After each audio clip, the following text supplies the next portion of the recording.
50,000 years ago, somewhere in the ancient world, a human being is sitting beside a fire. Smoke rolls off the flames and drifts straight into their face. Every instinct in the human body says, "Get away from that." Smoke means danger. It's the smell of things burning out of control. Forests, predators driven from cover, disaster. For millions of years, evolution built the human body to treat smoke exactly the way it treats a scream in the dark. A warning to retreat.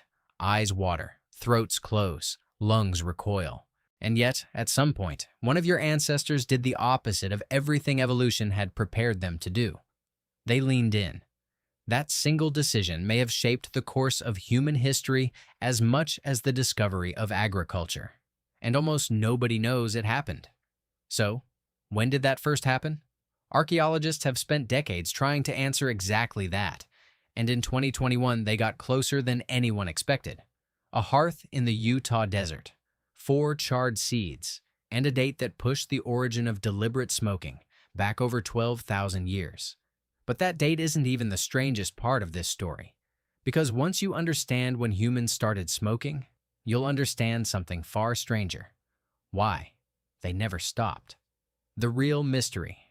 Here's what makes this different from a normal history question.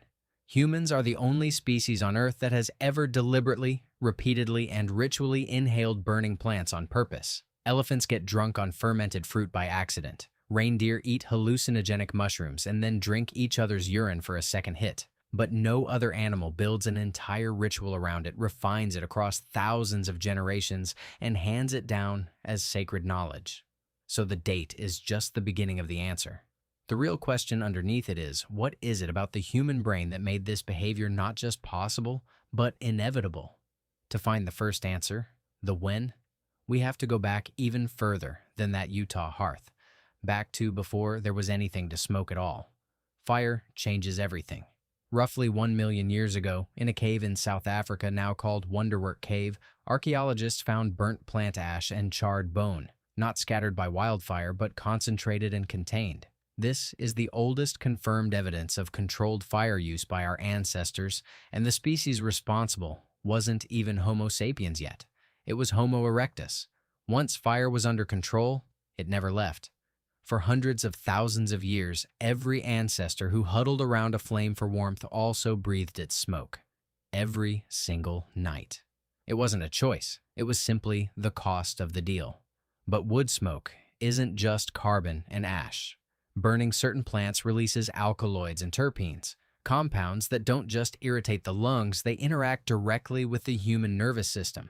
Somewhere, at some point, an ancestor sitting downwind of the wrong plant didn't just breathe in smoke. They breathed in something that changed how they felt. And here's the part that should sit with you. Their brain wasn't confused by it. It was ready for it, because yours still is. The exact chemical pathway that lit up in that ancestor's skull is still sitting in yours right now, unchanged, 50,000 years later. The first deliberate smoke. In 2021, archaeologist Darren Duke and his team excavated a hunter-gatherer hearth in Utah's Great Basin Desert. Buried in the ash were 4 charred seeds, wild tobacco, Nicotiana attenuata, in a site dated to roughly 12,300 years ago. The burn pattern wasn't consistent with cooking. No food remains nearby. The seeds were concentrated, not scattered. Someone put wild tobacco into that fire on purpose. Before farming, before pottery, before anything we'd call civilization. And these weren't primitive people stumbling into a discovery. They'd memorized thousands of plant species across hundreds of square miles, which roots caused vomiting, which bark broke a fever, which berries would kill you in an hour. If they were burning tobacco deliberately, they knew exactly what it did. Nicotine sharpens focus. It suppresses hunger. For someone tracking game 15 miles a day on foot, a hit of smoke before the hunt wasn't recreation, it was function. Technology, 12,000 years before the word existed, which means the impulse you might feel to reach for something that sharpens your focus before a hard day isn't a modern coping mechanism. It's a 12,000-year-old survival tool, still running in the same hardware. The funeral that smelled like smoke. Everything up to this point has been leading somewhere. This is the discovery that changed how historians think about ancient ritual entirely. Because for over 2,000 years, everyone assumed it was a myth. High in the Pamir Mountains of Central Asia sits a burial ground called Jirzankal Cemetery. In 2019, researchers excavating 8 tombs there, dated to around 500 BC, found wooden braziers filled with superheated stones used to burn cannabis, not wild, low-potency cannabis growing on the hillside. This plant had been selected specifically for unusually high THC content. Picture the scene. Mourners gathered around a body, heating stones, breathing in the smoke together as they buried someone they loved. Grief and altered consciousness fused into a single ritual. Here's where it gets strange. A century later, the Greek historian Herodotus had written about a nomadic people called the Scythians doing almost exactly this. Small enclosed tents, glowing stones, hemp thrown on top, the group inside crying out in what he called pure delight. For over 2,000 years, historians dismissed it. A tall tale. An old man exaggerating what he saw on his travels. It was filed away as folklore, not fact. Then, in 1947, a Soviet archaeologist named Sergei Rudenko cut open Scythian tombs that had been frozen solid in Siberian permafrost for 2,000 years, perfectly preserved. Inside, tent frames, heated stones, cannabis seeds, exactly what Herodotus described, down to the detail. He hadn't been exaggerating for 2,000 years. He'd been telling the truth the entire time, and no one believed him until the ground itself confirmed it. And here's what that funeral tells you about yourself. Humans have never fully separated grief from ritual, or ritual from altered states. When something feels too heavy to face directly, we've been building tools to face it sideways for at least 2,500 years. Sacred, not recreational. Almost everywhere ancient smoke shows up in the archaeological record, the context is the same. Sacred, not casual. In ancient Egypt, temple inscriptions at Karnak describe priests burning a complex incense blend called kaifai.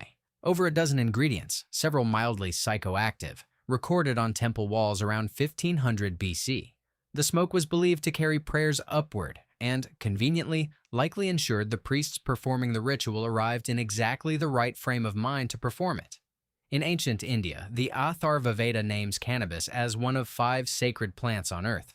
The god Shiva carries the title Lord of Bhang, tied to a drink made from cannabis and milk, said to have calmed him after he swallowed a poison capable of ending the world. That same drink is still consumed today at the festivals of Holi and Mahashivaratri, a ritual that has survived almost unchanged for nearly 3,000 years. The idea of smoking as something casual, something you do standing outside an office building is, against this backdrop, an almost embarrassingly recent invention, which raises an uncomfortable question. We didn't lose the ritual because we outgrew it. We lost it because we industrialized it. More on that in a moment.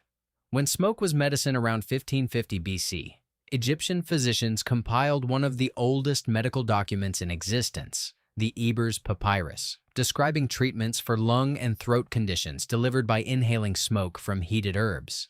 Ancient doctors were treating breathing problems with smoke. It sounds backwards, but smoke reaches the lungs faster than almost any other delivery method. We still use the exact same principle today. We just call it an inhaler. But nowhere does this story turn stranger or darker than in 2nd century China. A physician named Hua Tuo discovered that mixing cannabis with wine created an anesthetic so effective, patients felt nothing during surgery, roughly 1,800 years before modern anesthesia existed. Word of his skill reached the warlord Cao Cao, who suffered chronic headaches and demanded Hua Tuo become his personal physician. Hua Tuo wanted to go home instead, to keep treating ordinary people. Cao Cao took this as an insult, imprisoned him, and had him executed. In his final days, Hua Tuo tried to pass his medical writings to a prison guard so his work would survive him. The guard, too afraid to be caught with them, refused. So Hua Tuo burned his own research himself rather than let it disappear into the wrong hands. His anesthetic formula has never been recovered. 18 centuries later, we still don't know what he knew. That's not just a tragedy about one man, it's a reminder that most of what humans learned about altering consciousness for thousands of years wasn't written down. It was lived, then lost, over and over, long before anyone thought to record it. The tribe that renamed itself Life. In the Congo Basin, a tribe once known for warfare and raiding encountered cannabis. And instead of using it the way you'd expect a warrior culture to, they did something almost nobody saw coming. They stopped fighting. They renamed themselves the Bena Riamba, the Sons of Hemp, and renamed their territory Lubuku, meaning friendship. Their standard greeting became a single word, moyo, which meant two things at once, hemp and life. To them, there was no difference between the two ideas. This is one of the clearest examples in the historical record of a psychoactive substance functioning exactly the way modern neuroscience predicts, not as a vice pulling a community apart, but as social glue holding one together. Shared altered states synchronized trust between people in measurable ways. Ancient humans didn't need a lab to know that. They just knew it worked. If you've ever felt closer to someone after sharing something, a meal, a drink, a late night, you're running the same social hardware the Bena Riamba built an entire identity around. The turn. For most of human history, smoke moved at the speed of culture, ritualized, sacred, medical, communal, refined across dozens of generations. Then, in 1492, everything sped up. Europeans reached the Caribbean and encountered indigenous people inhaling smoke, from rolled burning leaves, tobacco, completely unknown outside the Americas until that moment. Within a century, it had spread across Europe. By the 1700s, snuff was fashionable aristocracy. By the early 1900s, the industrially manufactured cigarette had been invented. Tobacco stripped of ritual and meaning, rebuilt as a product engineered to be consumed as fast and as often as physically possible. What indigenous cultures spent thousands of years weaving into disciplined tradition, industry took less than 4 centuries to turn into pure commerce. And commerce was only the first half of what came next. The weapon. By the early 20th century, cannabis had been part of American agricultural and medical life for generations.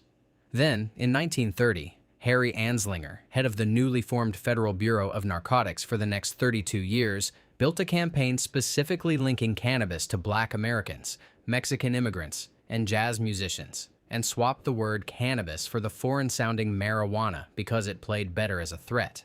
By 1970, it was placed on Schedule I, legally grouped with heroin. Years later, Nixon's own domestic policy advisor, John Ehrlichman, admitted on record that the real targets had been the anti-war left and Black communities, and that tying both groups to drugs let the government arrest their leaders under legal cover. A plant humans had cultivated peacefully for 12,000 years became, almost overnight, a political weapon for less than a century against the 12,000 years that came before it. The ending? 50,000 years ago, one ancestor sat beside a fire, felt smoke drift into their face, and leaned in instead of pulling away. That wasn't just a strange decision made once. It became one of the longest-running behaviors in human history. So, why did humans become the only species on Earth that lights fire and deliberately breathes it in? It wasn't weakness, and it wasn't an accident that spiraled out of control. It was medicine when nothing else worked. It was a bridge to the people we'd lost at a funeral in the Pamir Mountains 2,500 years ago. It was the thing that let a war-torn tribe rename their entire world around the word for life. It was one of the earliest tools our species ever built for surviving the unbearable parts of being conscious. And here's the part that should genuinely sit with you. The exact receptors in your brain that lit up the very first time an ancestor breathed in the wrong smoke by a fire 50,000 years ago, they're still there. Right now. In your skull. Unchanged. The plant has changed. The ritual is mostly gone. The meaning has been stripped out and sold back to us in a paper package. But the impulse, the reach towards something that changes how it feels to simply exist, that isn't a modern habit. It might be one of the oldest things about you. If your last brain cell just got a little smarter, subscribe. There's more of this where that came from.